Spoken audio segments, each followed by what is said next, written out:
ಇನ್ನು ಈ ಗಾಡಿಗಳ ಮೇಂಟೆನೆನ್ಸ್ ಬಗ್ಗೆ ಒಂದು ವಿಚಾರ ನಾನು ಹೇಳಲೇಬೇಕು, ಅದು ಬೇರೆ ಯಾವ ಗಾಡಿಗಳಲ್ಲೂ ಕೂಡ ಇಲ್ಲ. ಅದೇನಪ್ಪ ಅಂದರೆ, ನೀವು ನಿಮ್ಮ ಮೊಬೈಲ್ ಫೋನ್ನ ಚಾರ್ಜ್ ಮಾಡ್ಕೊಳ್ಳೋದಕ್ಕೆ ಒಂದಲ್ಲ 2 USB-A ಪೋರ್ಟ್ನ ಕೊಟ್ಟಿದ್ದಾರೆ. ಮೈಲೇಜ್ ಎಷ್ಟು ಕೊಡುತ್ತಪ್ಪ ಈ ಗಾಡಿ? ಸರ್ ಮೈಲೇಜರು ಶೋರೂಮಿಗೆ ಆ್ಯಕ್ಚುಲಿ ಇದ್ರ ಮೈಲೇಜೇ ಗೊತ್ತಿಲ್ಲ ಸರ್. ನಾನು ಹೇಳೋ ಪ್ರಕಾರ ಹೋದ್ರೆ ಅವ್ರು 50 ಹೇಳ್ತಾರೆ ಸರ್. ಯಾರಾದರೂ ಎಷ್ಟೊಂದು ಜನ ಈಗ ಲೇಡಿ ಡ್ರೈವರ್ಗಳು ಎಲೆಕ್ಟ್ರಿಕ್ ಗಾಡಿನ ತಗೋಬೇಕು ಅಂತಿರೋರಿಗೆ ಒಂದು ಆಫರ್ ಇಟ್ಟಿದ್ದೀರಾ ಅಂತ ಕೇಳ್ಪಟ್ಟೆ.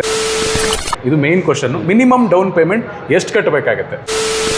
ನಮಸ್ಕಾರ ಮೋಟೋಟೆಕ್ ಕನ್ನಡ ವೀಕ್ಷಕರೇ, ನಾನು ನಿಮ್ಮ ಪುನೀತ್. ಇವತ್ತು ನಾನು 2 ವೀಲರ್ ಅಲ್ಲ, 4 ವೀಲರ್ ಅಲ್ಲ, 3 ವೀಲರ್ ಗಾಡಿ ಅಂದರೆ ಆಟೋ ರಿಕ್ಷಾ ಗಾಡಿನ ರಿವ್ಯೂ ಮಾಡ್ತಾ ಇದ್ದೀನಿ. ಅದಕ್ಕೋಸ್ಕರ ನಾನು ಹೋಗ್ತಿರೋದು ನಮ್ಮ ಮೈಸೂರು ಮಾನಂದವಾಡಿ ರೋಡ್ ಅಂದರೆ NI ಕಾಲೇಜ್ ಹತ್ರ ಇರುವಂಥ ಪ್ಯಾಲೇಸ್ ಆಟೋಮೋಟಿವ್ ಶೋರೂಮ್ಗೆ. ಇವರು ಮೈಸೂರಲ್ಲಿ ಇರುವಂಥ ಏಕೈಕ ಪಿಯಾಜಿಯೋ ಆಪೆ ಡೀಲರ್ಶಿಪ್. ಸೊ ಯಾರೆಲ್ಲ ನಮ್ಮ ಬ್ರದರ್ಸು ಅವರ ದಿನನಿತ್ಯದ ದುಡಿಮೆಗೋಸ್ಕರ ಒಂದು ಹೊಸ ಆಪೆ ಆಟೋ ತಗೋಬೇಕು ಅಂತ ಯೋಚನೆ ಮಾಡ್ತಿದ್ದಾರೆ, ಅವ್ರಿಗೆ ಯಾವ ಆಟೋ ಸೆಟ್ ಆಗುತ್ತೆ ಅನ್ನೋದ್ರ ಬಗ್ಗೆ ಕಂಪ್ಲೀಟ್ ಮಾಹಿತಿನ ನಾನು ಕೊಡ್ತಾ ಇದ್ದೀನಿ. ತಪ್ಪದೆ ಈ ವಿಡಿಯೋನ ಪೂರ್ತಿ ನೋಡಿ. ಹಾಗೆಯೇ ನೀವೇನಾದರೂ ಈ ಆಪೆ ಆಟೋಗಳನ್ನ ಟೆಸ್ಟ್ ರೈಡ್ ಮಾಡಬೇಕು, ಬುಕಿಂಗ್ ಮಾಡಬೇಕು ಅಂತ ಯೋಚನೆ ಮಾಡ್ತಿದ್ರೆ ಸ್ಕ್ರೀನ್ ಮೇಲೆ ಕಾಣ್ತಿರುವಂತಹ ಮೈಸೂರು, ಚಾಮರಾಜನಗರ ಮತ್ತೆ ಕುಶಾಲ್ ನಗರದಲ್ಲಿರುವಂತಹ ಪ್ಯಾಲೇಸ್ ಆಟೋಮೋಟಿವ್ ಶೋರೂಮ್ಗೆ ವಿಸಿಟ್ ಮಾಡಿ. ಆಲ್ರೆಡಿ ನೀವೇನಾದ್ರೂ ಆಪೆ ಕಸ್ಟಮರ್ ಆಗಿದ್ರೆ ಇಲ್ಲೇ ಸರ್ವಿಸ್ ಕೂಡ ಮಾಡಿಸ್ಕೊಳ್ಬಹುದು, ಒಳ್ಳೆ ಸರ್ವಿಸ್ ಫೆಸಿಲಿಟಿ ಕೂಡ ಇದೆ. ಸೊ ಬನ್ನಿ ರಿವ್ಯೂನ ಶುರು ಮಾಡೋಣ. ಆದ್ರೆ ಅದಕ್ಕಿಂತ ಮುಂಚೆ ಇನ್ನೂ ಯಾರೆಲ್ಲ ನನ್ನ ಚಾನಲ್ನ ಸಬ್ಸ್ಕ್ರೈಬ್ ಮಾಡ್ಕೊಂಡಿಲ್ಲ, ಮೋಟೋಟೆಕ್ ಕನ್ನಡ ಯೂಟ್ಯೂಬ್ ಚಾನಲ್ನ ಸಬ್ಸ್ಕ್ರೈಬ್ ಮಾಡ್ಕೊಳ್ಳಿ. ಈ ತರದ ಆಟೋಮೊಬೈಲ್ ರಿವ್ಯೂಗಳನ್ನ ಕನ್ನಡದಲ್ಲಿ 4K ಕ್ವಾಲಿಟಿನಲ್ಲಿ ನೀವು ನೋಡಬಹುದು. ಹಾಗೆ ಇನ್ಸ್ಟಾಗ್ರಾಮ್ನಲ್ಲೂ ಕೂಡ ಇದ್ದೀನಿ, ಅಲ್ಲೂ ಕೂಡ ನೀವು ನನ್ನ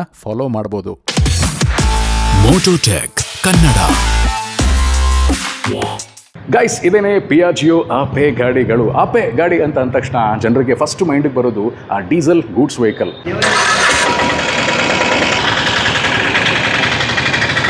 ಅದನ್ನು ಕಾರ್ಗೋ ಸೆಗ್ಮೆಂಟ್ ಅಂತ ಕರೀತಾರೆ. ಬಟ್ ಈಗ ಪ್ಯಾಸೆಂಜರ್ ಸೆಗ್ಮೆಂಟಲ್ಲಿ ಒಳ್ಳೆ ಹೆಸರನ್ನ ಮಾಡ್ತಿರೋಂಥ ಈ 3 ವೇರಿಯಂಟ್ಗಳು ನನ್ನ ಕಣ್ಮುಂದೆ ಇದೆ. 1 by 1 ಅದನ್ನು ತಿಳಿಸ್ಬಿಡ್ತೀನಿ. NXT ಪ್ಲಸ್ ಅಂತ ಕರೀತಾರೆ ಇದನ್ನು, Ape city NXT plus. And ಇದು ಬಂದು ಆಪೆ ಸಿಟಿ ಮೆಟ್ರೋ ಅಂತ ಕರೀತಾರೆ. ಅದಕ್ಕಿಂತ ಅಂದರೆ NXT ಪ್ಲಸ್ಗಿಂತ ಸ್ವಲ್ಪ ಇದರ ಬಾಡಿ ಉದ್ದವಾಗಿದೆ. ಆ್ಯಂಡ್ ಅದಕ್ಕಿಂತ ದೊಡ್ಡದಾಗಿರುವಂಥ ಬಾಡಿ ನಿಮಗೆ ಸಿಗೋದು ಆಪೆ ಆಟೋ ಬಡಾನಲ್ಲಿ. ಈ 3 ಗಾಡಿಗಳು ಯಾವ ರೀತಿ ಇದೆ, ನಿಮಗೆ ಯಾವ ಗಾಡಿ ಸೂಟ್ ಆಗುತ್ತೆ ನಿಮ್ಮ ಯೂಸೇಜ್ಗೆ ಅನ್ನೋದನ್ನು ಕಂಪ್ಲೀಟಾಗಿ ಈ ವಿಡಿಯೋನಲ್ಲಿ ತಿಳಿಸ್ತೀನಿ. ಬನ್ನಿ 1 by 1 ಚೆಕ್ಔಟ್ ಮಾಡೋಣ.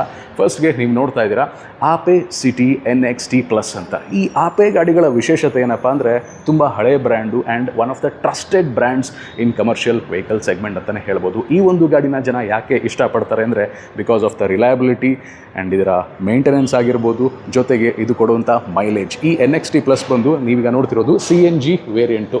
40 ಲೀಟರ್ CNG ಟ್ಯಾಂಕ್ ಕೆಪಾಸಿಟಿ ಇದೆ. ಅದರಲ್ಲಿ ನೀವು 6 kg CNGನ ಆರಾಮಾಗಿ ಫಿಲ್ ಮಾಡ್ಕೋಬೋದು. ಫ್ರಂಟಲ್ಲಿ ನೀವು ನೋಡ್ತಾ ಇದ್ದೀರಾ 2 ಹ್ಯಾಲೋಜನ್ ಹೆಡ್ಲ್ಯಾಂಪ್ಸ್ನ ಕೊಟ್ಟಿದ್ದಾರೆ. ಅದರ ಡಿಸೈನ್ ತುಂಬಾ ಚೆನ್ನಾಗಿದೆ. ಆ್ಯಂಡ್ ವೀಲ್ ನಿಮಗೆ 8 ಇಂಚ್ ವೀಲ್ಸ್ ಬರ್ತಾ ಇದೆ. ಈ ಒಂದು ವೀಲ್ಗೆ ಅಟ್ಯಾಚ್ ಆಗಿರೋದು ಕಾಯಿಲ್ಸ್ ಸ್ಪ್ರಿಂಗ್ ಸಸ್ಪೆನ್ಷನ್. ಸೊ ಆರಾಮಾಗಿ ನೀವು ನಿಮ್ಮ ರೆಗ್ಯುಲರ್ ಸಿಟಿ ರೈಡ್ಸ್ನ ಇದರಲ್ಲಿ ಮಾಡ್ಬೋದು.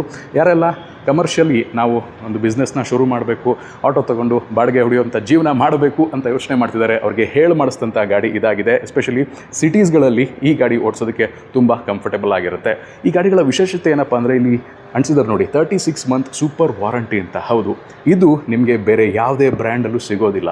36 ತಿಂಗಳ ಸೂಪರ್ ವಾರಂಟಿ ಅಂದರೆ 3 ವರ್ಷ ನೀವು ಚಿಂತೆ ಇಲ್ಲದೆ ಈ ಗಾಡಿಗಳನ್ನು ಓನ್ ಮಾಡ್ಬೋದು, ಓಡಿಸ್ಬೋದು. ಆ್ಯಂಡ್ ಈ ಒಂದು ವಾರಂಟಿ ನಿಮಗೆ ಸಿಗೋದು ಆಥರೈಸ್ಡ್ ಸರ್ವಿಸ್ ಸೆಂಟ್ರಲ್ಲಿ ಸರ್ವಿಸ್ ಮಾಡಿಸಿದಾಗ ಮಾತ್ರ. ಸೊ ಆಪೆ ಗಾಡಿಗಳನ್ನು ತೊಗೊಂಡು ಇಲ್ಲೇ ಸರ್ವಿಸ್ ಮಾಡಿಸಿ 3 ವರ್ಷ ನಿಶ್ಚಿಂತೆಯಿಂದ ನೀವು ಗಾಡಿನ ಓಡಿಸ್ಬೋದು. ಆ್ಯಂಡ್ ಇದರ ವಿಶೇಷತೆಗಳ ಬಗ್ಗೆ ಇನ್ನೂ ನಿಮಗೆ 1 by 1 ತಿಳಿಸ್ತೀನಿ. ಡ್ರೈವರ್ ಕ್ಯಾಬಿನ್ ಹೇಗಿದೆ ನೋಡೋಣ. ಫಸ್ಟು ನೋಡಿ, ತುಂಬ ದೊಡ್ಡದಾಗಿದೆ. ನೀವು ಬೇರೆ ಬ್ರ್ಯಾಂಡ್ ಗಾಡಿಗಳನ್ನು ನೋಡಿದಾಗ ಸ್ವಲ್ಪ ಬಾಡಿ ಚಿಕ್ಕದಾಗಿರುತ್ತೆ, ಅಗಲವಾಗಿರೋದಿಲ್ಲ. ಯಾರಾದರೂ ನನ್ನ ಹೈಟಿನ ಡ್ರೈವರ್ಗಳು 5'11" ಇದ್ದೀನಿ ನಾನು, ಯಾರೋ ನನ್ನ ಹೈಟ್ ಇರೋರು ಅಥವಾ ತೂಕ ಇರೋರು ಕೂತ್ಕೊಂಡ್ರೆ ಕಾಲೆಲ್ಲ ನಿಮಗೆ ಟಚ್ ಆಗುತ್ತೆ ಇಲ್ಲಿ ಡ್ಯಾಶ್ಬೋರ್ಡ್ಗೆ. ಸೊ ಇದರಲ್ಲಿ ಆ ಥರದ ಪ್ರಾಬ್ಲಮ್ ಇಲ್ಲ. ಒಳ್ಳೆ ಲೆಗ್ ರೂಮ್ ಇದೆ, ನೀ ರೂಮ್ ಕೂಡ ತುಂಬಾ ಸಫಿಷಿಯೆಂಟ್ ಆಗಿದೆ.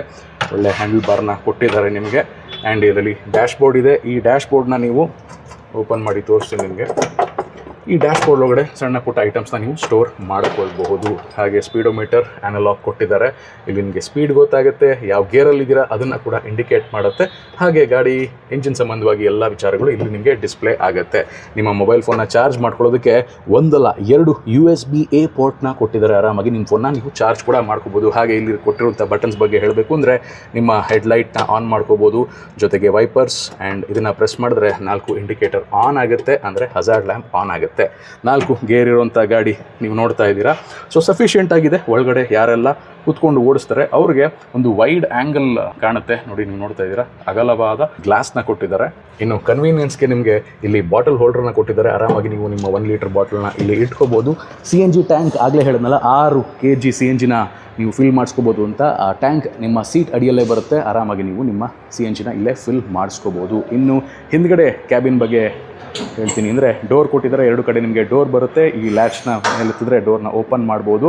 ಲೆಗ್ ರೂಮ್ ನೋಡಿ, ನೀವು ನೋಡ್ತಾ ಇದ್ದೀರಾ, ಇದು ಈ ಒಂದು ಪ್ಯಾಸೆಂಜರ್ ಸೆಗ್ಮೆಂಟಲ್ಲೇ ಇರುವಂತಹ ಒಂದು ಸ್ಮಾಲೆಸ್ಟ್ ವೆಹಿಕಲ್ ಅಂತ ನೀವು ಅನ್ಬೋದು. ಯಾಕೆಂದರೆ ಇದಕ್ಕಿಂತ ಮೆಟ್ರೋ ಆಗಿರ್ಬೋದು, ಬಡ ಆಗಿರ್ಬೋದು, ಅದು ಇದಕ್ಕಿಂತ ದೊಡ್ಡ ಗಾಡಿಗಳು. ಆದರೂ ಇದರಲ್ಲಿರುವಂಥ ಲೆಗ್ ರೂಮ್ನ ನೀವು ನೋಡಲೇಬೇಕು. 3 ಜನ ಆರಾಮಾಗಿ ಕೂತ್ಕೊಳ್ಳುವಂತಹ ಸೀಟಿಂಗ್ ಕೆಪಾಸಿಟಿ ಈ ಗಾಡಿನಲ್ಲಿದೆ. ಬೇರೆ ಕಾಂಪಿಟೇಷನ್ ವೆಹಿಕಲ್ಗಳಲ್ಲಿ 2 ಮಾತ್ರ ಕೂತ್ಕೋಬೋದು, 3ನೇವ್ರು ಕೂತ್ಕೋಬೇಕು ಅಂದರೆ ಸ್ವಲ್ಪ ಇಕ್ಕಟ್ಟಾಗುತ್ತೆ. ಬಟ್ ಈ ಗಾಡಿನಲ್ಲಿ, ಆಪೆ ಗಾಡಿಗಳಲ್ಲಿ ನಿಮಗೆ ಆರಾಮಾಗಿ 3 ಜನ ಕೂತ್ಕೊಂಡು ಹೋಗ್ಬೋದು. ಹಾಗೆಯೇ ಇದರ ಲೆಗ್ ರೂಮ್ ನಾನು ಸತಿ ಹತ್ತಿ ತೋರಿಸ್ಬಿಡ್ತೀನಿ ಯಾವ ರೀತಿ ಇದೆ ಅಂತ. ಸೊ ಇಷ್ಟು ಲೆಗ್ ರೂಮ್ ನಿಮಗೆ ಕೊಟ್ಟಿದ್ದಾರೆ, ಆರಾಮಾಗಿ ನೀವು ಕೂತ್ಕೋಬೋದು. ಆ್ಯಂಡ್ ಸ್ಪೇಷಿಯಸ್ ಆಗಿದೆ. ಸಣ್ಣ ಪುಟ್ಟ ಲಗೇಜ್ ಇತ್ತು ಅಂದರೆ ಅದನ್ನು ನಿಮ್ಮ ಸೀಟ್ ಹಿಂದೆಗಡೆ ನೀವು ಇಲ್ಲಿ ಇಟ್ಕೋಬೋದು. ಸ್ಪೇರ್ ವೀಲ್ ಟೈರ್ ಇಲ್ಲೇ ನಿಮಗೆ ಸಿಗ್ತಾ ಇದೆ. ಆ್ಯಂಡ್ ಇನ್ನೊಂದು ಈ ಗಾಡಿ ವಿಶೇಷತೆ ಏನಪ್ಪ ಅಂದರೆ, ಇದರ ರೂಫ್ ಟಾಪ್ ನೀವು ಎಕ್ಸ್ಟ್ರಾ ಹಾಕಿಸ್ಕೋಬೇಕಾಗಿಲ್ಲ. ಗಾಡಿನ ನೀವು ತೊಗೊಂಡಾಗ ಕಂಪನಿ ಕಡೆಯಿಂದನೇ, ಶೋರೂಮ್ ಕಡೆಯಿಂದನೇ ನಿಮಗೆ ಫಿಟ್ ಆಗಿ ಬರುತ್ತೆ. ಅದಕ್ಕೆ ಸಪ್ರೇಟ್ ನೀವು ಬೇರೆ ಕಡೆ ಎಲ್ಲ ಒಂದು 5-6 ಸಾವಿರ 7 ಸಾವಿರ ಎಲ್ಲ ಕೊಟ್ಟು ಹಾಕಿಸ್ಬೇಕಾಗತ್ತೆ. ಬಟ್ ಇದರಲ್ಲಿ ನಿಮಗೆ ಕಂಪನಿಯಿಂದನೇ ಫಿಟ್ ಆಗಿ ಬರುತ್ತೆ. ಇನ್ನು ಇದರ CNG ಫಿಲ್ಲಿಂಗ್ ಇಲ್ಲಿ ಕೊಟ್ಟಿದ್ದಾರೆ. E20 ಫ್ಯೂಲ್ನ ಕೂಡ ಹಾಕಿಸ್ಬೋದು, ಅಂದರೆ ಪೆಟ್ರೋಲ್ನ ಹಾಕಿಸ್ಬೋದು. ಪೆಟ್ರೋಲ್ ಟ್ಯಾಂಕ್ ನಿಮಗೆ 2.5 ಲೀಟರ್ ಟ್ಯಾಂಕ್ ಇರುತ್ತೆ ಎಮರ್ಜೆನ್ಸಿಗೆ. ಬಟ್ ಮ್ಯಾಕ್ಸಿಮಮ್ ನಿಮಗೆ CNGಲೇ ನೀವು ಓಡಿಸ್ತೀರಾ. ಸೊ ಹಾಗಾಗಿ ಅದರ ಫ್ಯೂಲ್ ಫಿಲ್ಲಿಂಗ್ ಇಲ್ಲೇ ಕೊಟ್ಟಿದ್ದಾರೆ. ಇನ್ನು ಇದರ ಇಂಜಿನ್ ಬೇ ಯಾವ ರೀತಿ ಇದೆ ತೋರಿಸ್ಬಿಡ್ತೀನಿ ನಿಮಗೆ. ಕೀನ ನೀವು ಇಲ್ಲೇ ಇನ್ಸರ್ಟ್ ಮಾಡಿ ಇಂಜಿನ್ ಬೇನ ಓಪನ್ ಮಾಡಬೇಕಾಗತ್ತೆ. ಸೊ ಇಲ್ಲೇ ನಿಮಗೆ 230 cc ಇಂಜಿನ್ನ ಕೊಟ್ಟಿದ್ದಾರೆ. ಇದರ ವಿಶೇಷತೆ ಏನಪ್ಪ ಅಂದರೆ, ಅಲ್ಯೂಮಿನಿಯಂ ಇಂಜಿನ್ನು, ಅಲ್ಯೂಮಿನಿಯಂ ಗೇರ್ ಬಾಕ್ಸ್ನ ಕೊಟ್ಟಿದ್ದಾರೆ. ಸೊ ಹಾಗಾಗಿ ಅಲ್ಯೂಮಿನಿಯಂ ಇರೋದ್ರಿಂದ ನಿಮಗೆ ಬೇಗ ಇಂಜಿನ್ನು ಕೂಲ್ ಆಗುತ್ತೆ. ಬೇರೆ ಮೆಟಲ್ ಬಾಡಿಗಿಂತ ಇದು ತುಂಬಾ ನಿಮಗೆ ಲಾಂಗ್ ಲೈಫ್ ಬರುತ್ತೆ. ಹಾಗಾಗಿ ಇದು ತುಂಬ ಒಳ್ಳೆ ಚಾಯ್ಸ್. ಎಷ್ಟೋ ಜನ ಕಮರ್ಷಿಯಲ್ ವೆಹಿಕಲ್ ಓಡಿಸೋರಿಗೆ ಇದ್ರ ಬಗ್ಗೆ ಗೊತ್ತಿರುತ್ತೆ. ಇನ್ನು ಮೇನ್ ವಿಚಾರ, ಈ ಗಾಡಿಯ ಮೈಲೇಜ್ ಎಷ್ಟಪ್ಪ, ಇಷ್ಟೆಲ್ಲ ಫೀಚರ್ಸ್ ಕೊಟ್ಟಿದ್ದಾರೆ, ಮೈಲೇಜ್ ಎಷ್ಟು ಅಂತ ನೀವು ಕೇಳ್ತಿರ್ಬೋದು. ಈ ಗಾಡಿ ನಾನು ಹೇಳ್ತೀನಿ, ಕಿವಿ ಕೊಟ್ಟು ಕೇಳಿಸ್ಕೊಳ್ಳಿ, 50 ಕಿಲೋಮೀಟರ್ ಮೈಲೇಜ್ನ ಕೊಡುತ್ತೆ 1 kg CNGಗೆ. ಇಲ್ಲೇ ಇದೆ ನೋಡಿ, ಮೈಲೇಜ್ ಕಾ ರಾಜ ಅಂತ ಇದನ್ನು ಹೇಳ್ತಾರೆ. 50 ಕಿಲೋಮೀಟರ್ ಪರ್ kgವರೆಗೆ ನಿಮಗೆ ಮೈಲೇಜ್ ಸಿಗುತ್ತೆ. ಕೆಲವ್ರಿಗೆ 55 ಸಿಕ್ಕಿದೆ, ಬಟ್ 50 ನೀವು ಗ್ಯಾರಂಟಿಡ್ ಇಟ್ಕೋಬೋದು. ಬಿಕಾಸ್ ಈ ಗಾಡಿ ಸಖತ್ತು ಫ್ಯೂಲ್ ಎಫಿಷಿಯೆಂಟು. ಆ್ಯಂಡ್ ಈ ಥರದ 50 ಕಿಲೋಮೀಟರ್ ಮೈಲೇಜ್ ಕೊಡುವಂಥ ಗಾಡಿ ನನ್ನ ಪ್ರಕಾರ, ನನಗೆ ಗೊತ್ತಿರೋ ಹಾಗೆ ಬೇರೆ ಯಾವ ಬ್ರ್ಯಾಂಡಲ್ಲೂ ಬರೋದಿಲ್ಲ. ಸೊ ಯಾರೆಲ್ಲ ಕಮರ್ಷಿಯಲ್ ವೆಹಿಕಲ್ಸ್ನ ಇಟ್ಕೊಂಡು ಬಿಸ್ನೆಸ್ನ ಮಾಡಬೇಕು ಅಂತಿದ್ದಾರೆ, ಅವ್ರಿಗೆ ಹೇಳಿ ಮಾಡಿಸಿದಂಥ ಚಾಯ್ಸ್ ಈ ಆಪೆ ಗಾಡಿಗಳು. ಆ್ಯಂಡ್ ಇನ್ನು ಆಪೆ ಸಿಟಿ ಮೆಟ್ರೋ ಗಾಡಿ ಯಾವ ರೀತಿ ಇದೆ ತೋರಿಸ್ಬಿಡ್ತೀನಿ ನಿಮಗೆ. ಸೇಮ್ ನಿಮಗೆ ಸಿಟಿ ಗಾಡಿಗೂ NXT ಗಾಡಿಗೂ ಡಿಫ್ರೆನ್ಸ್ ಎಲ್ಲಿ ಬರೋದು ಅಂದರೆ, ಇದರ ಸೆಕೆಂಡ್ ರೋ ಕ್ಯಾಬಿನಲ್ಲಿ ಸ್ವಲ್ಪ ನಿಮಗೆ ಎಕ್ಸ್ಟೆಂಡ್ ಆಗಿದೆ ನಿಮ್ಮ ಲಗೇಜ್ನ ಇಟ್ಕೊಳ್ಳೋದಕ್ಕೆ. ಈ ಗಾಡಿ ಬಂದು ನೀವು ಸಿಟಿಲಿ ಬಾಡಿಗೆ ಹೊಡೆಯೋದಕ್ಕಾಗಿರ್ಬೋದು, ಒಂದು ಟೌನಲ್ಲಿ ನೀವು ಗಾಡಿನ ಓಡಿಸೋದಕ್ಕೆ ತುಂಬ ಹೆಲ್ಪ್ಫುಲ್ ಆಗಿರುತ್ತೆ. ಬಟ್ ಸ್ವಲ್ಪ ಜಾಸ್ತಿ ಲಗೇಜ್ ಇಟ್ಕೋತೀನಿ, ಪ್ಯಾಸೆಂಜರ್ಸ್ ಜೊತೆಗೆ ಸ್ವಲ್ಪ ಲಗೇಜು ಇಟ್ಕೋಬೇಕು ಅನ್ನೋ ಚಾಯ್ಸ್ ಮೆಟ್ರೋ ಆಗಿರುತ್ತೆ. ಸ್ವಲ್ಪ ನಿಮ್ಮ ಸೆಕೆಂಡ್ ರೋ ಕ್ಯಾಬಿನ್ ಏನಿದೆ ಅದು ಎಕ್ಸ್ಟೆಂಡ್ ಆಗಿದೆ. ಸೊ ಇದರಲ್ಲಿ ನಿಮಗೆ ಸಿಮಿಲರ್ ಆಗಿರುವಂತಹ ಡ್ರೈವರ್ ಕ್ಯಾಬಿನ್ನ ನೀವು ಇಲ್ಲಿ ನೋಡ್ಬೋದು. ಡ್ಯಾಶ್ ಬೋರ್ಡ್ ನಿಮಗೆ ಈ ರೀತಿ ಕೊಟ್ಟಿದ್ದಾರೆ. ಸಿಮಿಲರ್, ಎಲ್ಲ ಸೇಮ್ ಟು ಸೇಮ್ ಇದೆ. ಬಟ್ ನಿಮಗೆ ನಿಮ್ಮ ಸೆಕೆಂಡ್ ರೋ ಕ್ಯಾಬಿನ್ ಏನಿದೆ, ಸೀಟಿಂಗ್ ಆಗಿರ್ಬೋದು, ಅದಕ್ಕಿಂತ ಎಕ್ಸ್ಟ್ರಾ ಲೆಗ್ ರೂಮ್ನ ನಿಮಗೆ ಕೊಟ್ಟಿದ್ದಾರೆ ಈ ಒಂದು ಗಾಡಿನಲ್ಲಿ. ಅಂದರೆ NXTಗಿಂತ ಮೆಟ್ರೋ ಸ್ವಲ್ಪ ಸುಪೀರಿಯರ್ ಆಗಿದೆ. ಆ್ಯಂಡ್ ಸೀಟ್ಸ್ ಕೂಡ ತುಂಬ ಕಂಫರ್ಟೇಬಲ್ ಆಗಿದೆ. 3 ಜನ ಆರಾಮಾಗಿ ಕೂತ್ಕೋಬೋದು. ಆ್ಯಂಡ್ ಹಿಂದ್ಗಡೆ ಬಂದು ಬಾಸ್ ಆರಾಮಾಗಿ ನಿಮ್ಮ ದೊಡ್ಡ ಲಗೇಜ್ನ ಇಟ್ಕೊಂಡು ನೀವು ರೈಡ್ ಮಾಡ್ಬೋದು. ಅದಕ್ಕೆ ಹೇಳಿ ಮಾಡಿಸಿದಂಥ ಗಾಡಿ. ಇದರಲ್ಲಿ ನಿಮಗೆ ಇನ್ನೊಂದು ವಿಶೇಷತೆ ಏನಪ್ಪ ಅಂದರೆ, 10 ಇಂಚ್ ವೀಲ್ಸ್ನ ಆಫರ್ ಮಾಡಿದ್ದಾರೆ. NXTನಲ್ಲಿ ನಿಮಗೆ 8 ಇಂಚ್ ವೀಲ್ಸ್ ಬಂದಿದ್ರೆ, ಇದರಲ್ಲಿ ನಿಮಗೆ 10 ಇಂಚ್ ವೀಲ್ಸ್ನ ಕೊಟ್ಟಿದ್ದಾರೆ. ಸೊ ಸ್ಟೆಬಿಲಿಟಿ ಸ್ವಲ್ಪ ಜಾಸ್ತಿ ಆಗುತ್ತೆ. ಬಡ ಗಾಡಿ ಯಾವ ರೀತಿ ಇದೆ ಚೆಕ್ಔಟ್ ಮಾಡೋಣ. ಬಡ ಅಂತ ಹೆಸರಲ್ಲೇ ಇದೆಯಲ್ಲ. ಸೊ ನೀವು ನೋಡ್ತಾ ಇರ್ಬೋದು, ಆ ರೂಫ್ ಡಿಸೈನ್ ಈ 2 ಗಾಡಿಗಳಿಗೆ ಕಂಪೇರ್ ಮಾಡಿದ್ರೆ ಆ ರೂಫ್ ಡಿಸೈನ್ ಸ್ವಲ್ಪ ಇನ್ನೂ ಎತ್ತರ ಕೊಟ್ಟಿದ್ದಾರೆ. ಒಳಗಡೆ ಖಂಡಿತವಾಗ್ಲೂ ಸ್ಪೇಸ್ ಜಾಸ್ತಿನೇ ಕೊಟ್ಟಿದ್ದಾರೆ. ಆ್ಯಂಡ್ ಇದರಲ್ಲಿ ನಿಮಗೆ ವೀಲ್ ಸೈಜ್ ನೀವು ನೋಡ್ತಾ ಇದ್ದೀರಾ, 10 ಇಂಚ್ ಟೈರ್ನ ಕೊಟ್ಟಿದ್ದಾರೆ. ಆ್ಯಂಡ್ ಇದರ ಕ್ಯಾಬಿನ್ ನಿಮಗೆ ತುಂಬ ದೊಡ್ಡದಾಗಿದೆ. ಬಡ ಅಂತ ಬರೀ ಹೆಸರಿಗಷ್ಟೇ ಅಲ್ಲ, ಫೀಚರ್ಸು ಆ್ಯಂಡ್ ನೋಡೋದಕ್ಕೂ ಎಲ್ಲ ಬಡ ಅಂತಲೇ ಇದು ಅನ್ನಿಸ್ಕೊಳ್ಳುತ್ತೆ. ಇದರ ಕ್ಯಾಬಿನ್ ನಿಮಗೆ ಸೇಮ್ ಟು ಸೇಮ್ ಅಂತ ಅನಿಸುತ್ತೆ. ಡ್ಯಾಶು ಮುಂದ್ಗಡೆ ಎಲ್ಲ ಇದರಲ್ಲಿ 5 ಗೇರ್ ಕೊಟ್ಟಿದ್ದಾರೆ. ಬೇರೆ ಗಾಡಿಗಳಲ್ಲಿ ಅಂದರೆ NXTಲಿ ಮೆಟ್ರೋದಲ್ಲಿ ನಿಮಗೆ 4 ಗೇರ್ ಬರ್ತಿತ್ತು, ಇದರಲ್ಲಿ 5 ಗೇರ್ಗಳನ್ನು ಕೊಟ್ಟಿದ್ದಾರೆ. ಇನ್ನು ಈ ಬಡ ಗಾಡಿಯ ಇಂಜಿನ್ ಕೆಪಾಸಿಟಿ ಬಗ್ಗೆ ಹೇಳೋದಾದರೆ, ಇದರಲ್ಲಿ 300 cc ಇಂಜಿನ್ ಇದೆ. ಮೆಟ್ರೋ ಮತ್ತು NXT ಗಾಡಿಗಳಲ್ಲಿ ನಿಮಗೆ 230 cc ಇಂಜಿನ್ ಇದ್ದರೆ, ಇದರಲ್ಲಿ 300 cc ಇಂಜಿನ್ನ ಕೊಟ್ಟಿದ್ದಾರೆ. ಇದು 45 ಕಿಲೋಮೀಟರ್ ಪರ್ ಲೀಟರ್ ಮೈಲೇಜ್ನ ಆಫರ್ ಮಾಡುತ್ತೆ. ಇನ್ನು ಇದರಲ್ಲಿ ಇರುವಂಥ ಫ್ಯೂಲ್ ಟ್ಯಾಂಕು ಕೂಡ ಬಡ ಅಂತಲೇ ಹೇಳ್ಬೋದು. ಯಾಕೆಂದರೆ 2 ಫ್ಯೂಲ್ ಟ್ಯಾಂಕ್ ಕೊಟ್ಟಿದ್ದಾರೆ. ಒಂದರಲ್ಲಿ 6 kg, ಇನ್ನೊಂದರಲ್ಲಿ 3 kg. ಒಟ್ಟು 9 kg CNGನ ಫಿಲ್ ಮಾಡ್ಬೋದು. ಜೊತೆಗೆ ಎಮರ್ಜೆನ್ಸಿಗೆ ಪೆಟ್ರೋಲ್ ಇದ್ದೇ ಇರುತ್ತೆ. ಇಷ್ಟು ದೊಡ್ಡ ಗಾಡೀಲಿ 45 ಕಿಲೋಮೀಟರ್ ಮೈಲೇಜ್ ಕೊಡ್ತಿರೋದ್ರಿಂದ ಆರಾಮಾಗಿ ನಿಮ್ಮ ಬಿಸ್ನೆಸ್ ಚೆನ್ನಾಗೇ ನಡೆಯುತ್ತೆ. ಸೊ ಇದರ ಸೆಕೆಂಡ್ ರೋ ಕ್ಯಾಬಿನ್ ಯಾವ ರೀತಿ ಇದೆ ನೋಡೋಣ. ಇಲ್ಲಿ ಡೋರ್ ಕೊಟ್ಟಿದ್ದಾರೆ, ಡೋರ್ಗೊಂದು ಲ್ಯಾಚ್ ಇದೆ. ಲ್ಯಾಚ್ನ ಓಪನ್ ಮಾಡಿದ್ರೆ ನೀವು ಆರಾಮಾಗಿ ಓಪನ್ ಮಾಡ್ಬೋದು. ಒಳಗಡೆ ಹತ್ತು ಕೂತ್ಕೊಂಡ್ರೆ ಸಿಕ್ಕಾಪಟ್ಟೆ ದೊಡ್ಡದಾಗಿರುವಂಥ ಸ್ಪೇಷಿಯಸ್ ಸೆಕೆಂಡ್ ರೋನ ಕೊಟ್ಟಿದ್ದಾರೆ. ಆರಾಮಾಗಿ 3 ಜನ 4 ಜನನೂ ಕೂತ್ಕೋಬೋದು, ಅಷ್ಟು ದೊಡ್ಡದಾಗಿರುವಂಥ ಸೀಟ್ ಕೆಪಾಸಿಟಿನ ಕೊಟ್ಟಿದ್ದಾರೆ ಈ ಒಂದು ಗಾಡಿನಲ್ಲಿ. ನೀವು ನೋಡ್ತಾ ಇದ್ದೀರಾ, ಲೆಗ್ ರೂಮ್ ಆಗಿರ್ಬೋದು, ಹೆಡ್ ರೂಮ್ ಆಗಿರ್ಬೋದು, ಮಸ್ತಾಗಿ ಕೊಟ್ಟಿದ್ದಾರೆ ಈ ಒಂದು ಗಾಡಿನಲ್ಲಿ. ನೋಡಿ ಎಷ್ಟು ಉದ್ದವಾಗಿದೆ ಸೀಟು. 1 2 3 4 ಆರಾಮಾಗಿ 4 ಜನ ಕೂತ್ಕೋಬೋದು. ಆ್ಯಂಡ್ ಹಿಂದ್ಗಡೆ ಬಂದು ನೀವೇನಾದರೂ ಲಗೇಜ್ನ ತುಂಬ್ತೀರಾ ಅಂದರೆ ಸಖತ್ತಾಗೆ ತುಂಬ್ಕೋಬೋದು. ನೋಡಿ ಒಳ್ಳೆ ಒಂದು ಕ್ಯಾಬಿನ್ನ ಕೊಟ್ಟಿದ್ದಾರೆ, ಲಗೇಜ್ ಕ್ಯಾಬಿನ್. ಇಲ್ಲಿ ಸ್ಪೇರ್ ಟೈರ್ ಇಲ್ಲೇ ನಿಮಗೆ ಬರುತ್ತೆ. ಆರಾಮಾಗಿ ಲಗೇಜ್ನ ಇಟ್ಕೊಂಡು ಯಾರೆಲ್ಲ ಊರಿಂದ ಊರಿಗೆ ಶೇರಿಂಗ್ ಆಟೋ ಅಂತ ಹೇಳ್ತಾರಲ್ಲ, ಆ ಒಂದು ಬಿಸ್ನೆಸ್ನ ಮಾಡ್ತಿದ್ದಾರೆ, ಅವ್ರಿಗೆ ಹೇಳಿ ಮಾಡಿಸಿದಂಥ ಗಾಡಿ ಇದಾಗಿದೆ. ಈ Ape city NXT plus, Ape city plus metro ಮತ್ತೆ ಆಟೋ ಬಡ ಗಾಡಿಗಳ ಎಕ್ಸ್ ಶೋರೂಮ್ ಬೆಲೆ ಈ ರೀತಿ ಇದೆ. ನಿಮಗೆ ಇದರ ಆನ್ ರೋಡ್ ಬೆಲೆ ಎಷ್ಟು ಅಂತ ವಿಚಾರಿಸಬೇಕು ಅಂದರೆ ಸ್ಕ್ರೀನ್ ಮೇಲೆ ಕಾಣ್ತಿರೋ ನಿಮ್ಮ ಹತ್ತಿರದ ಪ್ಯಾಲೇಸ್ ಆಟೋಮೋಟಿವ್ಸ್ ಬ್ರಾಂಚಸ್ಗೆ ವಿಸಿಟ್ ಮಾಡಿ ಅಥವಾ ಕಾಲ್ ಮಾಡಿ. ಇನ್ನು ಈ ಗಾಡಿಗಳ ಮೇಂಟೆನೆನ್ಸ್ ಬಗ್ಗೆ ಒಂದು ವಿಚಾರ ನಾನು ಹೇಳಲೇಬೇಕು, ಅದು ಬೇರೆ ಯಾವ ಗಾಡಿಗಳಲ್ಲೂ ಕೂಡ ಇಲ್ಲ. ಅದೇನಪ್ಪ ಅಂದರೆ ನೀವು ಬೇರೆ ಕಾಂಪಿಟೇಷನ್ ವೆಹಿಕಲ್ ತೊಗೊಂಡ್ರೆ ಅದನ್ನು ಫ್ರೀಕ್ವೆಂಟಾಗಿ ಅಂದರೆ ಅವಾಗವಾಗ ನೀವು ಅದರ ಹಬ್ಗಾಗಿರ್ಬೋದು, ಬೇರಿಂಗ್ ಆಗಿರ್ಬೋದು, ಗ್ರೀಸಿಂಗ್ ಮಾಡಿಸ್ತಾನೆ ಇರಬೇಕಾಗುತ್ತೆ. ಬಟ್ ಈ ಗಾಡಿಗಳಲ್ಲಿ, ಆಪೆ ಗಾಡಿಗಳಲ್ಲಿ, ಪಿಯಾಜೋದ ಯಾವುದೇ ವೆಹಿಕಲಲ್ಲೂ ಕೂಡ ನೀವು ಯಾವತ್ತೂ ಕೂಡ ಗ್ರೀಸಿಂಗ್ ಮಾಡಿಸೋ ನೆಸೆಸಿಟಿನೇ ಇಲ್ಲ. ಒಂದ್ಸಲಿ ಗಾಡಿ ತೊಗೊಂಡ್ರೆ ಸಾಕು, ನೀವು ಲೈಫ್ ಲಾಂಗ್ ಗ್ರೀಸಿಂಗ್ ಮರ್ತು ಬಿಡಿ. ಇನ್ನು ಯಾರೆಲ್ಲ ಕಮರ್ಷಿಯಲ್ ಸೆಗ್ಮೆಂಟಲ್ಲಿ ಎಲೆಕ್ಟ್ರಿಕ್ ಗಾಡಿನ ತಗೋಬೇಕು ಅನ್ಕೊಂಡಿದ್ದೀರಾ, ಅವ್ರಿಗೆ ಎಲೆಕ್ಟ್ರಿಕ್ ಆಪ್ಷನ್ ಕೂಡ ಇದೆ. Ape E city FX Max ಅಂತ ಇದರ ಹೆಸರು. ಸೇಮ್ ನೀವು ಆಪೆ ಸಿಟಿ NXT ಪ್ಲಸ್ ನೋಡಿದ್ರಲ್ಲ, ಆ ಗಾಡಿಯ ಎಲೆಕ್ಟ್ರಿಕ್ ವರ್ಷನ್ ಇದು. ಈ ಎಲೆಕ್ಟ್ರಿಕ್ ವರ್ಷನ್ ನಲ್ಲಿ 8 kWh ಕೆಪಾಸಿಟಿ ಇರೋ ಫಿಕ್ಸ್ಡ್ ಬ್ಯಾಟರಿ ಬರುತ್ತೆ. ಒಂದ್ಸಲ ನೀವು ಚಾರ್ಜ್ ಮಾಡ್ಕೊಂಡ್ರೆ 140 ಕಿಲೋಮೀಟರ್ ತನಕನೂ ನಿಮಗೆ ರೇಂಜ್ ಕೊಡುತ್ತೆ. ಈ ಗಾಡಿನ ನೀವು ಯಾವುದೇ ರೀತಿ ಕ್ಲಚ್ ಹಿಡ್ಕೊಂಡು ಗೇರ್ ಹಾಕೊಂಡು ಓಡಿಸೋ ತರ ಇರೋದಿಲ್ಲ. ಸೊ ಲೇಡೀಸ್ ಕೂಡ ಈ ಗಾಡಿನ ಆರಾಮಾಗಿ ಓಡಿಸಬಹುದು. ಯಾರೆಲ್ಲ ಸ್ವಂತವಾಗಿ ಆಟೋ ತಗೊಂಡು ಬಾಡಿಗೆಗೆ ಹೋಗಬೇಕು ಅಂತ ಅನ್ಕೊಂಡಿದ್ದೀರಾ, ಅವ್ರಿಗೆ ತುಂಬಾ ಹೆಲ್ಪ್ ಆಗುತ್ತೆ ಈ ಎಲೆಕ್ಟ್ರಿಕ್ ಗಾಡಿ. ಬೆಳಿಗ್ಗೆ ಎಲ್ಲ ನೀವು ಆಟೋ ಓಡಿಸಿ ರಾತ್ರಿ ಮನೆಗೆ ಬಂದು ಆರಾಮಾಗಿ ಚಾರ್ಜ್ ಹಾಕ್ಬೋದು. ಬರೀ 4 ಅವರಲ್ಲಿ ಫುಲ್ ಬ್ಯಾಟರಿ ಚಾರ್ಜ್ ಆಗುತ್ತೆ. ಅಂಡ್ ಒಂದ್ಸಲ ಚಾರ್ಜ್ ಮಾಡಿದ್ರೆ 8 ಯೂನಿಟ್ ಕರೆಂಟ್ ಖರ್ಚಾಗುತ್ತೆ ಅಷ್ಟೇ. ಯೂನಿಟ್ಗೆ ಅಂದಾಜ್ ₹8 ಅಂತ ಅನ್ಕೊಂಡ್ರು ಬರೀ ₹64 ಖರ್ಚಾಗುತ್ತೆ ಅಷ್ಟೇ. ಆ ₹64ನಲ್ಲಿ ನೀವು ಇಡೀ ದಿನ ಅಂದ್ರೆ ಅಂದಾಜ್ 140 ಕಿಲೋಮೀಟರ್ ಗಾಡಿನ ಓಡಿಸ್ತೀರಾ ಅಂದ್ರೆ ಒಳ್ಳೆ ಸಂಪಾದನೆ ಮಾಡ್ಬೋದು. ಇದರಲ್ಲಿ 4 ರೈಡ್ ಮೋಡ್ಸ್ನ ಕೊಟ್ಟಿದ್ದಾರೆ, RNFB ಅಂತ, ಅಂದ್ರೆ ರಿವರ್ಸ್, ನ್ಯೂಟ್ರಲ್, ಫಾರ್ವರ್ಡ್ ಮತ್ತೆ ಬೂಸ್ಟ್ ಅಂತ. ಜಾಸ್ತಿ ಲೋಡ್ ಇದ್ದಾಗ ಅಥವಾ ತುಂಬಾ ಅಪ್ಪಲ್ಲಿ ನೀವು ಲೋಡ್ ಕ್ಯಾರಿ ಮಾಡುವಾಗ ಪವರ್ ಮತ್ತೆ ಪಿಕಪ್ ಜಾಸ್ತಿ ಬೇಕು ಅಂದ್ರೆ ನೀವು ಈ ಬೂಸ್ಟ್ ಮೋಡ್ನ ಹಾಕೋಬಹುದು. ಬರೀ ಈಗ ಗಾಡಿ ಬಗ್ಗೆ ರಿವ್ಯೂ ಮಾಡ್ತಿಲ್ಲ, ಕಸ್ಟಮರ್ ಫೀಡ್ಬ್ಯಾಕ್ ಯಾವ ರೀತಿ ಇದೆ ಅದನ್ನ ಹಾನೆಸ್ಟ್ ಆಗಿ ನಿಮ್ಗೆ ತಲುಪಿಸುವಂತ ಪ್ರಯತ್ನ ಮಾಡ್ತಾ ಇದ್ದೀನಿ. ನನ್ನ ಜೊತೆ ಒಬ್ರು ಆಪೆ NXT ಗಾಡಿನ ಓಡಿಸುವಂತ ಕಸ್ಟಮರ್ ಇದ್ದಾರೆ. ಸರ್ ನಮಸ್ತೆ. ಸರ್ ನಮಸ್ತೆ. ನವೀನ್ ಅಂತ ಸರ್.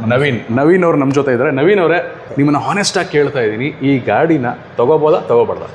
ಸರ್ ಗಾಡಿನ ಯೋಚನೆ ಮಾಡಂಗಿಲ್ಲ ಸರ್, ದುಡಿಯೋದಕ್ಕೆ ಜಬರ್ದಸ್ತ್ ಗಾಡಿ ಇದು. ಜಬರ್ದಸ್ತ್ ಸರ್ವಿಸ್ ಆಗಲಿ, ಮೈಲೇಜ್ ಆಗಲಿ, ಲೋಡಿಗಾಗಲಿ, ಪ್ಯಾಸೆಂಜರ್ಗಾಗಲಿ ಎಲ್ಲದಕ್ಕೂ ಸರಿಯಾಗಿದೆ ಸರ್ ಗಾಡಿ.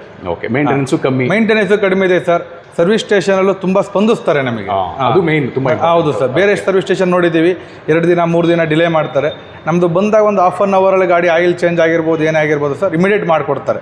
ನಮ್ದು ಯಾವುದೂ ಇವತ್ತಿನವರೆಗೂ ಡಿಲೇ ಆಗಿಲ್ಲ ಸರ್. 1.5 ವರ್ಷ ಆಯಿತು ನಾನು ಗಾಡಿ ತಂದು. ಈಗ ಹೇಳಿ, ಹಾನೆಸ್ಟ್ ಆಗಿ ಹೇಳಿ, ನಿಜವಾಗ್ಲೂ, ಯಾಕಂದ್ರೆ ಎಷ್ಟೊಂದು ಜನ ನಿಮ್ಮ ಥರ ಬ್ರದರ್ಸ್ಗಳು ಓಡೋದು ಸರ್, ಅವರು ಮೈಲೇಜ್ ಎಷ್ಟು ಕೊಡುತ್ತಪ್ಪ ಈ ಗಾಡಿ? ಸರ್ ಮೈಲೇಜರು ಶೋರೂಮಿಗೆ ಆ್ಯಕ್ಚುಲಿ ಇದ್ರ ಮೈಲೇಜೇ ಗೊತ್ತಿಲ್ಲ ಸರ್. ನಾನು ಹೇಳೋ ಪ್ರಕಾರ ಹೋದ್ರೆ ಅವ್ರು 50 ಹೇಳ್ತಾರೆ ಸರ್, ನಾನು 60 ಮೈಲೇಜ್ ತೆಗ್ದೀನಿ. ಇದು ನನ್ನ ಡ್ರೈವರೇ ಎಲ್ಲ ಹೇಳ್ತಾ ಇದ್ದೀರಾ ಇದು? ಸರ್ ಆನೆಸ್ಟ್ ಆಗಿ ಹೇಳ್ತಾ ಇದ್ದೀನಿ ಸರ್, 60 ಮೈಲೇಜ್ ತೆಗ್ದು ನಾನು ಈ ಗಾಡೀಲಿ. ಡ್ರೈವರೇ ಅಲ್ಲ ಅಂದ್ರು ನನ್ನ, ಯಾಕೆಂದ್ರೆ ನಾನು 16 ವರ್ಷ ಡ್ರೈವರ್ ಸರ್. ನಾನು ಶೋರೂಮ್ ಅವ್ರು ಹೇಳೋದು 50 ಬಂದಿದೆ ಸರ್. ಮೊನ್ನೆ ಮತ್ತೆ ನಾನು ಹೋಗಿದ್ದೆ. ಓಡಿಸೋದಂಗೆ ಬರುತ್ತೆ ಸ್ವಲ್ಪ ಹೇಳಿ ಸರ್. CNG ಪ್ರೆಸರಲ್ಲಿ ತುಂಬಿಸ್ಬೇಕು, ಮತ್ತೆ ಆನ್ ಅಂಡ್ ಅವರೇಜ್ 50-52 ಮೇಂಟೈನ್ ಮಾಡಬೇಕು ಸರ್. ಹೆಂಗೆ ಬೇಕಂಗೆ ಓಡಿಸಿದ್ರೆ ಮೈಲೇಜ್ ಬರಲ್ಲ. ಅಷ್ಟರಲ್ಲಿ ಓಡಿಸಿದ್ರೆ ಸರ್ ಕನ್ಫರ್ಮ್ 55ರಿಂದ 60 ಗ್ಯಾರಂಟಿ ಬರುತ್ತೆ ಸರ್ ಮೈಲೇಜ್. ಸಿಟಿಗಂತೂ 48 ಬಂದೇ ಬರುತ್ತೆ ಸರ್. ಸ್ನೇಹಿತರೆ, ಆಪೆ ಗಾಡಿ ತಗೊಳ್ಳೋರು ಎಷ್ಟೊಂದು ಜನ ಯೋಚನೆ ಮಾಡೋದು, ಈ ಗಾಡಿ ಮೇಂಟೆನೆನ್ಸ್ ಹೆಂಗಪ್ಪ, ಎಷ್ಟಾಗುತ್ತೆ, ಏನು ಎತ್ತ ಅಂತ. ಅದ್ರ ಬಗ್ಗೆ ಮಾತಾಡೋದಕ್ಕೆ ಶೋರೂಮ್ ಅವ್ರನ್ನ ನಿಲ್ಸ್ಕೊಂಡ್ಬಿಟ್ಟಿದ್ದೀನಿ. ಈಗ ಈ ಪ್ಯಾಲೇಸ್ ಆಟೋಮೋಟಿವ್ ಶೋರೂಮ್ನ CEO ಆಗಿರುವಂಥ ರಮೇಶ್ ಬಾಬು ಸರ್ ಅವರು ನಮ್ಮ ಜೊತೆ ಇದ್ದಾರೆ. ಸರ್ ನಮಸ್ತೆ. ಸರ್ ನಮಸ್ತೆ ಸರ್, ಈಗ ಈ ಗಾಡಿನ ತಗೊಳ್ಳೋರು ಮೇಂಟೆನೆನ್ಸ್ ಹೆಂಗಪ್ಪ, ಏನು ಎತ್ತ ಅಂತ ಯೋಚನೆ ಮಾಡೋದು ಜಾಸ್ತಿ. ಸೊ ಅವ್ರಿಗೆ ಏನು ಹೇಳಕ್ಕೆ ಇಷ್ಟಪಡ್ತೀರಾ, ಹಾನೆಸ್ಟಾಗಿ ಹೇಳಿ ಸರ್. ಫಸ್ಟು ನಮಗೆ ಗಾಡಿಗೆ 6 ಫ್ರೀ ಸರ್ವಿಸ್ ಬರ್ತದೆ. ಫ್ರೀ ಸರ್ವಿಸ್ ಅಂದರೆ ಲೇಬರ್ ಫ್ರೀ ಸರ್ವಿಸ್ ಬರ್ತದೆ. Labour free? ಹೌದು ಸರ್ ಫಸ್ಟ್. ಆಮೇಲೆ ಫಸ್ಟ್ ಸರ್ವಿಸ್ 1000 ಕಿಲೋಮೀಟರ್ಸಲ್ಲಿ ಬರ್ತದೆ. ಎವ್ರಿ 5000 ಕಿಲೋಮೀಟರ್ ಆರ್ 45 ಡೇಸ್ ಗ್ಯಾಪಲ್ಲಿ ಸರ್ವಿಸ್ಗಳು ಆ ಬರ್ತವೆ. ಒಂದು ಟೈಮಲ್ಲಿ ಏನು ಪ್ರೈಸ್ ಆಗ್ಬೋದು ಅದಕ್ಕೆ? ಅದು ಫಸ್ಟ್ ಸರ್ವಿಸ್ ಆದಮೇಲೆ ಫಸ್ಟ್ ಸರ್ವಿಸ್ ಎಕ್ಸಾಂಪಲ್ ಒಂದು 850 rupees to 900 rupees ಅಷ್ಟೇ? ಆಯಿಲ್ ಚೇಂಜ್ 900 ಅಷ್ಟೇ? ಹೌದು ಸರ್. ಅದು ಬಿಟ್ಟು ಸೆಕೆಂಡ್ ಸರ್ವಿಸ್ ಥರ್ಡ್ ಸರ್ವಿಸ್ ಎಲ್ಲ ಬರೆದಾಗ ಒಂದು 200 rupees 300 rupees ಜಾಸ್ತಿ ಬರುತ್ತೆ. ಫಿಫ್ತ್ ಸರ್ವಿಸ್ಗೂ ಮಾತ್ರ 1500 rupees ಪ್ಲಸ್ ಏನೋ ಬರುತ್ತೆ. ಓಕೆ, ಆಗ ಆಯಿಲ್ ಚೇಂಜ್ ಎಲ್ಲ ಹೌದು, ಇರುತ್ತೆ? Oil change, filter, air filter ಎಲ್ಲ ಚೇಂಜ್ ಮಾಡಿಸ್ತಾರೆ ಆ ಟೈಮಲ್ಲಿ. ಸ್ವಲ್ಪ ಬಿಲ್ ಅಂದರೆ ಅದೇ ಒಂದು 1500 ಆ ರೇಂಜಲ್ಲಿ ಬರುತ್ತೆ. ಅಷ್ಟಲ್ಲೇ ಆಗ್ಬಿಡುತ್ತೆ. ಸೊ ಈ ಗಾಡಿಯ ಒಂದು ಇನ್ನೊಂದು ಮೇಂಟೆನೆನ್ಸ್ ವಿಚಾರಕ್ಕೆ ಬರೋದಾದ್ರೆ ಗ್ರೀಸಿಂಗ್ ಇಲ್ಲವೇ ಇಲ್ಲ ಅಂತ ಆಗ್ಲೇ ಹೇಳಿದೆ ನಾನು. ಹೌದು ಸರ್, ನಮ್ದು ಬೇರಿಂಗ್ ಬೇರಿಂಗ್ ಬಂದ್ಬಿಟ್ಟು ಹೆಂಗ್ ಬರುತ್ತೆ ಅಂತ ಹೇಳಿದ್ರೆ ಮೋಲ್ಡೆಡ್ ಬೇರಿಂಗ್ ಅಂತ ಬರ್ತದೆ. ಕವರ್ ಆಗಿರ್ತದೆ, ಅದ್ರ ಒಳಗಡೆ ನೀವು ಬಾಲ್ಸ್ ನೋಡೋಕ್ಕಾಗೋದಿಲ್ಲ, ಅದ್ರ ಒಳಗಡೆನೆ ಗ್ರೀಸಿಂಗ್ ಇರ್ತದೆ. ಸೊ ಗ್ರೀಸಿಂಗ್ ಎಕ್ಸ್ಟ್ರಾ ಅಡಿಷನಲ್ ಆಗಿ ಹೌದೌದು ಗ್ರೀಸಿಂಗ್ ಎಕ್ಸ್ಟ್ರಾ ಅಡಿಷನಲ್ ಆಗಿ ಆಗಬೇಕು ಅಂತ ಏನೂ ಇಲ್ಲ.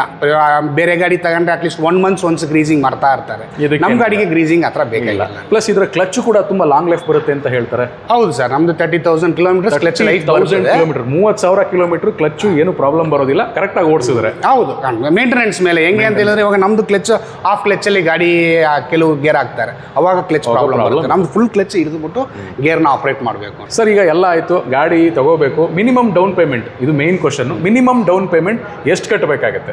ಫಸ್ಟ್ ಸ್ಟಾರ್ಟಿಂಗ್ ಒಂದು 40,000 rupees ಇವತ್ತು ಫೈನಾನ್ಸ್ಗೆ ಕಟ್ಟಿದ್ರೆ ಸಿಗ್ತದೆ ಗಾಡಿ. ಅಂಡ್ ಮೋರ್ ಆರ್ ಲೆಸ್ ಇದು ಡಿಪೆಂಡ್ ಹೆಂಗೆ ಅಂತ ಹೇಳಿದ್ರೆ ಅವರು ಸಿಬಿಲ್ ಸ್ಕೋರ್ ಮೇಲೆ ಡಿಪೆಂಡ್ ಆಗಿರುತ್ತೆ. 700 ಮೇಲೆ ಸಿಬಿಲ್ ಸ್ಕೋರ್ ಇತ್ತು ಅಂತ ಹೇಳಿದ್ರೆ ಇನ್ನು ಫೈನಾನ್ಸ್ ಸ್ವಲ್ಪ ಅವರು ಫಂಡಿಂಗ್ ಜಾಸ್ತಿ ಮಾಡ್ತಾರೆ. ಆ್ಯಂಡ್ ಎಲೆಕ್ಟ್ರಿಕ್ ಗಾಡಿಗಳು ತೊಗೊಂಡ್ರೆ ಎಲೆಕ್ಟ್ರಿಕ್ ಗಾಡಿ ಅಂದರೆ 0 ಡೌನ್ ಪೇಮೆಂಟಲ್ಲಿ ಎಲೆಕ್ಟ್ರಿಕ್ ಗಾಡಿ ತೊಗೊಂಡ್ರೆ ಸಿಗ್ತಾ ಇದೆ, ನೋಟ್ ಮಾಡ್ಕೊಳ್ಳಿ. ಹಾಗೆ ಲೇಡೀಸ್ಗಳಿಗೆ ಯಾರಾದರೂ ಎಷ್ಟೊಂದು ಜನ ಈಗ ಲೇಡಿ ಡ್ರೈವರ್ಗಳು ಎಲೆಕ್ಟ್ರಿಕ್ ಗಾಡಿನ ತಗೋಬೇಕು ಅಂತಿರೋರಿಗೆ ಒಂದು ಆಫರ್ ಇಟ್ಟಿದ್ದೀರಾ ಅಂತ ಕೇಳ್ಪಟ್ಟೆ, ಅದೇನು ಅಂತ ನಮ್ಮ ವೀಕ್ಷಕರಿಗೆ ಹೊಸದಾಗಿ ಸುಮಾರು ಲೇಡೀಸ್ ಡ್ರೈವರ್ಗಳು ಬರ್ತಾ ಇದ್ದಾರೆ. RTO ರೂಲ್ಸ್ ಪ್ರಕಾರ ಆಟೋ ಓಡಿಸ್ಬೇಕು ಅಂತ ಹೇಳಿದ್ರೆ ಅವರಿಗೆ ಒಂದು ಕಾರ್ ಡ್ರೈವಿಂಗ್ ಲೈಸೆನ್ಸ್ ಬೇಕು ಇವಾಗ ಪ್ರೆಸೆಂಟ್. ಸೊ ಆ ಡ್ರೈವಿಂಗ್ ಲೈಸೆನ್ಸ್ ಕಾರ್ಗೂ ಮತ್ತೆ ಆಟೋಗೂ ಟ್ರೈನಿಂಗ್ ಕೊಡೋಕ್ಕೆ ವ್ಯವಸ್ಥೆ ಮಾಡ್ಕೊಡ್ತೀವಿ. ವ್ಯವಸ್ಥೆ ಮಾಡ್ಕೊಡ್ತೀವಿ. ಸೊ ಲೇಡೀಸ್ ಯಾರಾದರೂ ನೋಡ್ತಿದ್ರೆ ಈ ಥರದ ಗಾಡಿಗಳು ಅಂದರೆ ಎಲೆಕ್ಟ್ರಿಕ್ ಗಾಡಿಗಳನ್ನ ನೀವು ಓಡಿಸ್ಬೇಕು ಅಂತ ಅನ್ಕೊಂಡಿದ್ರೆ ಅದಕ್ಕೆ ಬೇಕಾಗಿರುವಂಥ ಸೌಲಭ್ಯ ಇಲ್ಲೇ ಪ್ಯಾಲೇಸ್ ಆಟೋಮೋಟಿವ್ಸ್ ಕಡೆಯಿಂದ ವ್ಯವಸ್ಥೆ ಮಾಡಿ ಕೊಡ್ತಾರೆ. ಸೊ ಇದು ತುಂಬಾ ಖುಷಿ ಕೊಡುವಂಥ ವಿಚಾರ. ಹಾಗೆ ಲಾಸ್ಟ್ ಪ್ರಶ್ನೆ ಏನಪ್ಪ ಅಂದರೆ, ಹಳೆ ಗಾಡಿ ಇದೆ ನಂದು ಬೇರೆ ಬ್ರ್ಯಾಂಡ್ದು ಅಥವಾ ಇದ್ರದ್ದೇ ಹಳೆ ಗಾಡಿ ಇದೆ, ಎಕ್ಸ್ಚೇಂಜ್ ಮಾಡ್ಕೊಡ್ತೀರಾ ಅಂತ? ಮಾಡ್ಕೊಡ್ತೀವಿ ಸರ್, ಅದಕ್ಕೆ ರೆಡಿ ಮಾಡಿಸುವ ನಮ್ಮ ವ್ಯವಸ್ಥೆ ಮಾಡ್ಕೊಡ್ತೀವಿ. ಅದಕ್ಕೂ ಗಾಡಿನ ಒಳ್ಳೆ ರೇಟ್ಗೆ ಕಸ್ಟಮರ್ ಮುಂದೆನೇ ಕೂರಿಸ್ಕೊಂಡು ನಾವು ಆ ಕಡೆ ಹೋಗಿ ಒಂದು ರೇಟ್ ಹೇಳೋದು, ನಾವು ಈ ಕಡೆ ಬಂದು ರೇಟ್ ಹೇಳೋದು ಅವೆಲ್ಲ ಇಲ್ಲ. ಪರ್ಚೇಸರ್ ಯಾರಿದ್ದಾರೆ, ಸೆಲ್ಲರು, ಕಸ್ಟಮರ್ ಅವ್ರ ಮುಂದೆನೇ ಕೂತ್ಕೊಂಡು ಅವ್ರು ಓಪನ್ ಆಗಿ ಏನು ರೇಟು ಸೇಲ್ ಆಗುತ್ತೋ ಆ ಸೇಲು ಸೊ ಕೇಳಿಸ್ಕೊಂಡ್ರಲ್ಲ, ನಿಮ್ಮ ಹಳೆ ಗಾಡಿನ ಎಕ್ಸ್ಚೇಂಜ್ ಆಗಿರ್ಬೋದು ಅಥವಾ ಹಳೆ ಆಪೆ ಗಾಡಿನೇ ಇದ್ದರೆ ಅದನ್ನು ಕೂಡ ಎಕ್ಸ್ಚೇಂಜ್ ಮಾಡಿಕೊಡ್ತಾರೆ. ಲೇಡೀಸ್ ಆಗಿದ್ದರೆ ನಿಮಗೆ 0 ಡೌನ್ ಪೇಮೆಂಟಲ್ಲಿ ಗಾಡಿನೂ ಕೊಡ್ತಾ ಇದ್ದಾರೆ. ಸೊ ಈ ಥರದ್ದು ಎಲ್ಲ ಫೆಸಿಲಿಟಿ ಕೂಡ ಇದೆ ಪ್ಯಾಲೇಸ್ ಆಟೋಮೋಟಿವ್ಸಲ್ಲಿ. ಆಲ್ರೆಡಿ ಆಪೆ ಕಸ್ಟಮರ್ಸ್ ಆಗಿದ್ದರೆ ಇಲ್ಲೇ ಒಳ್ಳೆ ಸರ್ವಿಸ್ ಫೆಸಿಲಿಟಿ ಕೂಡ ಇದೆ. ನಿಮ್ಮ ಹಳೆ ಗಾಡಿಗಳನ್ನು ಸರ್ವಿಸ್ ಕೂಡ ಮಾಡಿಸ್ಕೊಳ್ಳಿ ಅಂತ ಹೇಳ್ತಾ, ಆದಷ್ಟು ಬೇಗ ಒಂದೊಳ್ಳೆ ಗಾಡಿ ನಿಮ್ಗೆ ಯಾವ ಚಾಯ್ಸ್ ಆಗುತ್ತೋ ಅದನ್ನು ಬುಕ್ ಮಾಡ್ಕೊಳ್ಳಿ. ಸೊ ನೋಡಿದ್ರಲ್ಲ, ಇದಾಗಿತ್ತು ಪಿಯಾಜಿಯೋ ಆಪೆ ಗಾಡಿಗಳ passenger segment vehicle review. I hope ನಿಮಗೆ ಈ ರಿವ್ಯೂ ಇಷ್ಟ ಆಗಿದೆ ಅಂತ. ಗಾಡಿ ಬಗ್ಗೆ ಕಂಪ್ಲೀಟ್ ಡೀಟೇಲ್ಸ್ ಕೊಡುವಂಥ ಪ್ರಯತ್ನ ನಾನು ಮಾಡಿದ್ದೀನಿ. ಇನ್ ಕೇಸ್ ನೀವೇನಾದರೂ ಹೊಸದಾಗಿ ಬಿಸ್ನೆಸ್ ಶುರು ಮಾಡಬೇಕು ಅಂತಿದ್ರೆ ಅಥವಾ ನಿಮ್ಮ ಬಿಸ್ನೆಸ್ನ ಇಂಪ್ರೂವ್ ಮಾಡಬೇಕು ಅಂತ ಯೋಚನೆ ಮಾಡ್ತಿದ್ರೆ ಈ ಗಾಡಿಗಳನ್ನು ಕನ್ಸಿಡರ್ ಮಾಡ್ಬೋದು ಆರಾಮಾಗಿ ಅಂತ ಹೇಳ್ತಾ ಈ ರಿವ್ಯೂನ ಮುಗಿಸ್ತಾ ಇದ್ದೀನಿ. ಗಾಡಿ ಬಗ್ಗೆ ಏನನ್ನಿಸ್ತು ಕಮೆಂಟ್ ಸೆಕ್ಷನಲ್ಲಿ ತಿಳಿಸಿ. ಹಾಗೆ ನೆಕ್ಸ್ಟ್ ಯಾವ ರಿವ್ಯೂ ಮಾಡಬೇಕು ಅದನ್ನು ಕಮೆಂಟ್ ಸೆಕ್ಷನಲ್ಲಿ ತಿಳಿಸಿ, ನನಗೆ ರಿವ್ಯೂ ಮಾಡ್ತೀನಿ ಅಂತ ಹೇಳ್ತಾ ಮತ್ತೆ ಇದೇ ಥರ ಇನ್ನೊಂದು ರಿವ್ಯೂನಲ್ಲಿ ಸಿಗ್ತೀನಿ. ಬಟ್ ಯಾರೆಲ್ಲ ಇನ್ನೂ ನನ್ನ ಚಾನಲ್ನ ಸಬ್ಸ್ಕ್ರೈಬ್ ಮಾಡ್ಕೊಂಡಿಲ್ಲ, ಆದಷ್ಟು ಬೇಗ ಮೋಟೋಟೆಕ್ ಕನ್ನಡ ಯೂಟ್ಯೂಬ್ ಚಾನಲ್ನ ಸಬ್ಸ್ಕ್ರೈಬ್ ಮಾಡ್ಕೊಳ್ಳಿ. ಆ್ಯಂಡ್ ಇನ್ಸ್ಟಾಗ್ರಾಮ್ನಲ್ಲೂ ಕೂಡ ಇದ್ದೀನಿ, ಅಲ್ಲೂ ನೀವು ನನ್ನ ಫಾಲೋ ಮಾಡ್ಕೋಬೋದು. ಮತ್ತೆ ಸಿಗೋಣ. ಸರ್ವೇ ಜನಾಃ ಸುಖಿನೋ ಭವಂತು. ಜೈ ಕನ್ನಡ. ಶುಭ ದಿನ. ಮೋಟೋಟೆಕ್ ಕನ್ನಡ.